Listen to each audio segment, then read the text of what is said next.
ನಾಳೆ ಮುಖ್ಯಮಂತ್ರಿ ಸಿದ್ದರಾಮಯ್ಯನವರು ತಮ್ಮ 15ನೇ ಬಜೆಟ್ ಅನ್ನು ಮಂಡನೆ ಮಾಡ್ತಾ ಇದ್ದಾರೆ. ಬಜೆಟ್ ಮೇಲಿನ ನಿರೀಕ್ಷೆಗಳೇನು ಅನ್ನುವಂಥದ್ದನ್ನು ಕೂಡ ಹೇಳ್ತೀವಿ. ಅದಕ್ಕೂ ಮೊದಲು ಸರ್ಕಾರ ಮತ್ತು ವಿರೋಧ ಪಕ್ಷದ ನಡುವೆ ಅಧಿವೇಶನದಲ್ಲಿ ಗೂಂಡಾಗಿರಿ ಗದ್ದಲ ನಡೆದಿದೆ. ಅದರ ಬಗೆಗಿನ ವರದಿ ನಿಮಗೆ ತೋರಿಸ್ತೀನಿ.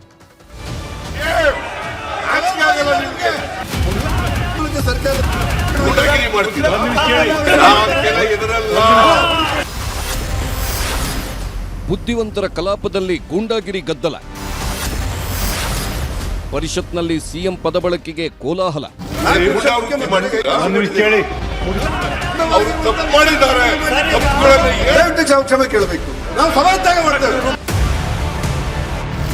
ಕರ್ನಾಟಕಕ್ಕೆ ಕೇಂದ್ರ ಸರ್ಕಾರ ತೆರಿಗೆ ಬಾಕಿ ಕೊಡ್ತಿಲ್ಲ, ಅನುದಾನ ಕೊಡ್ತಿಲ್ಲ ಅಂತ ಸಿದ್ದರಾಮಯ್ಯ ಸರ್ಕಾರ ಪದೇ ಪದೇ ವಾಗ್ದಾಳಿ ಮಾಡ್ತಾನೇ ಇದೆ.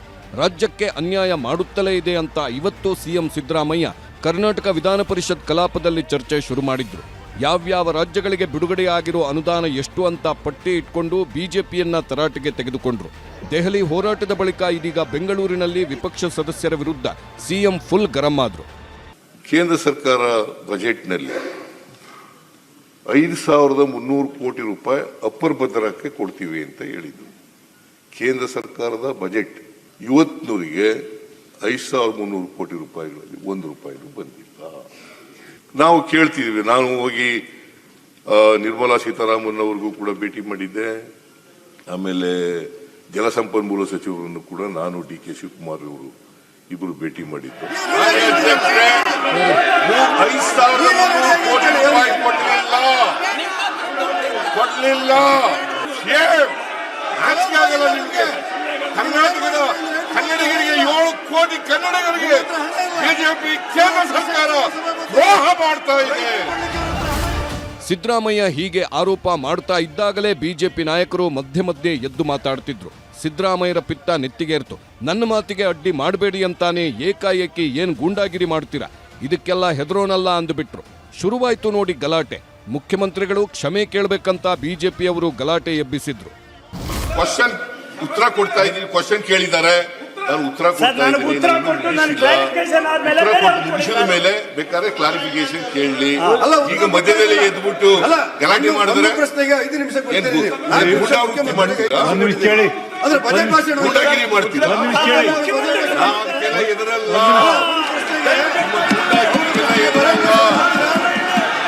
ರಾಜ್ಯದ ಜನ ನೋಡ್ತಾ ಇದ್ದಾರೆ. 7 ಕೋಟಿ ಕನ್ನಡಿಗರು ನೋಡ್ತಾ ಇದ್ದಾರೆ. ನಿಮ್ ಪರ್ಮಿಷನ್ ತಗೊಂಡು ಕೇಳಿ. ಅದು ಬಿಟ್ಬಿಟ್ಟು ಮಧ್ಯದಲ್ಲಿ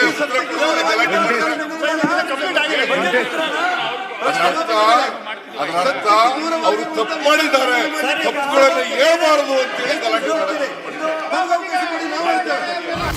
ಈ ವೇಳೆ ಸಿದ್ದರಾಮಯ್ಯ ಅವರನ್ನ ಪ್ರತಿಪಕ್ಷಗಳ ಸದಸ್ಯರು ಕೆಣಕಿದ್ರು. ವಿಧಾನಸೌಧದಲ್ಲಿ ಈ ಹಿಂದೆ ತೊಡೆತಟ್ಟಿದ್ಯಾರು, ಗೂಂಡಾಗಿರಿ ಮಾಡಿದ್ಯಾರು ಅಂತ ರೊಚ್ಚಿಗೆದ್ರು. ಸಿಎಂ ಕ್ಷಮೆ ಕೇಳಬೇಕು ಅಂತ ಪಟ್ಟು ಹಿಡಿದ್ರು.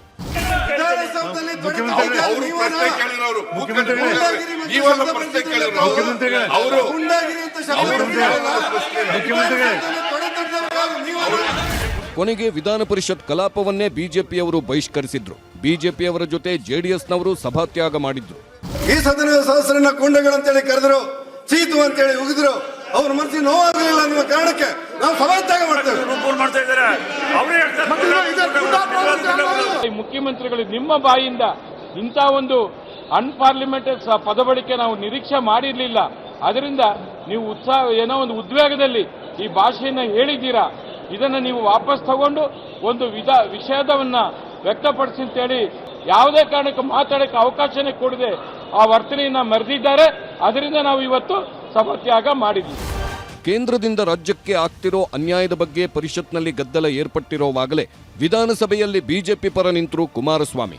ಕೇಂದ್ರದಿಂದ ಬಂದ ಅನುದಾನಗಳ ಲೆಕ್ಕಪಟ್ಟಿ ಹಿಡಿದು ಕೇಂದ್ರ ಸರ್ಕಾರದ ಪರ ವಾದ ಮಂಡಿಸಿದ್ರು. ಎಲ್ಲೂ ಅನ್ಯಾಯ ಆಗಿಲ್ಲ, ಆಗಿದ್ರೆ ನಾವು ಹೋರಾಟಕ್ಕೆ ಬರುತ್ತೇವೆ ಎಂದ್ರು.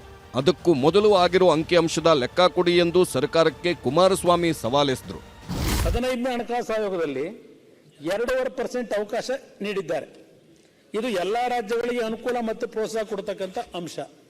ಪದೇ ಪದೇ ನೀವು ಅನ್ಯಾಯ ಮಾಡಿದ್ದೀರಿ ಅಂತ ಹೇಳಿ ಕೇಂದ್ರ ಸರ್ಕಾರದ ಮುಂದೆ ಕಾಲು ಕೆರ್ಕೊಂಡು ಹೋದ್ರೆ ಎಲ್ಲಿಂದ ನೀವು ಅವರಿಂದ ಸಹಕಾರ ಪಡೆಯಲಿಕ್ಕೆ ಸಾಧ್ಯ? ನಮಗೇನಾದರೂ ಅನ್ಯಾಯ ಆಗಿದ್ರೆ ನಿಮ್ಮ ಜೊತೆ ಧ್ವನಿಗೂಡ್ಸಕ್ಕೆ ನಾವು ಸಿದ್ಧ ಇದ್ದೇವೆ. ನಮ್ಮ ಕಡಿಮೆ ಆಗಿದ್ರೆ ಬಹುಶಃ ನಮ್ಮ ಸ್ನೇಹಿತರುಗಳು ಒಪ್ಕೋತಾರೆ ಇದಕ್ಕೆ ಅಂತ ನನ್ನ ಅಭಿಪ್ರಾಯ. ಇಡೀ ಸಂಖ್ಯಾಂಶ ಇಡಿ. ಕುಮಾರಸ್ವಾಮಿ ಹೀಗೆ ಸಮರ್ಥನೆ ಮಾಡಿಕೊಳ್ಳುತ್ತಿದ್ದಾಗ ಪ್ರಿಯಾಂಕ್ ಖರ್ಗೆ, ಕೆಜೆ ಜಾರ್ಜ್, ಚಲುವರಾಯಸ್ವಾಮಿ ಆಕ್ಷೇಪ ಎತ್ತಿದ್ರು.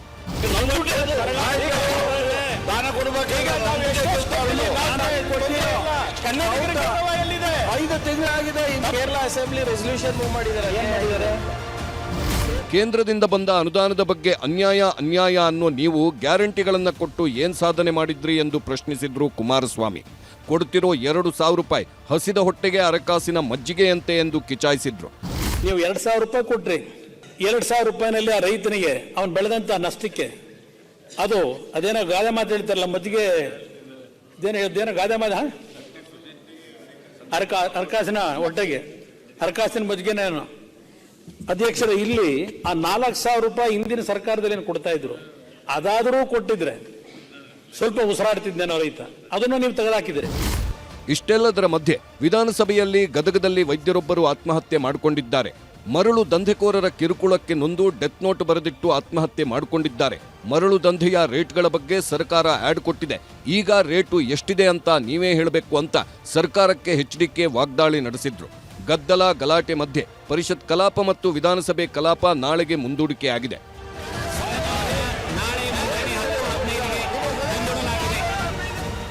Bureau report, news 18.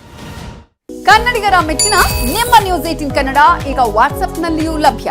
ಕರ್ನಾಟಕ ಮತ್ತು ದೇಶ ವಿದೇಶದ 360 ಡಿಗ್ರಿ ಸುದ್ದಿ ವಿವರವನ್ನ ನೀವು ನಿಮ್ಮ ಕೈ ಬೆರಳುಗಳಲ್ಲಿಯೇ ಪಡೆಯೋದಿಕ್ಕೆ ಈ QR ಕೋಡ್ ಅನ್ನ ಸ್ಕ್ಯಾನ್ ಮಾಡಿ.